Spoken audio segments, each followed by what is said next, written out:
আমাদের আঙ্গনবাড়ি স্কুলে এই যে ছাতুর লাড্ডু দিয়েছিল। লাড্ডুর মধ্যে ছোট্ট ছোট্ট পোকা তৈরি হয়েছে। এই যে পোকাগুলো এখানে আছে।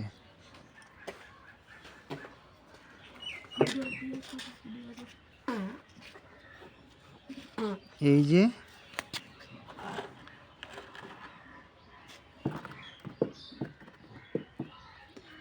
যে ছোট ছোট পোকাগুলো, এই যে 1-2 মাস ধরে বাড়িতে রাখছে।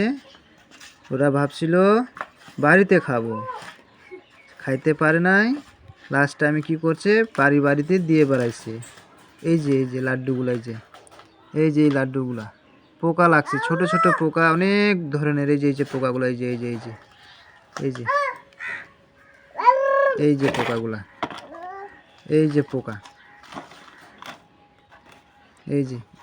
এই ধরনের পোকা অনেকগুলা হয়েছে। সে লাড্ডুগুলা বাচ্চাগুলাকে যদি খাওয়াই তাহলে বাচ্চাগুলো কি হবে? হ্যাঁ, এখানকার দিদিমণিগুলো এরকমই করে, আঙ্গনবাড়ির দিদিমণিগুলো এরকমই করে।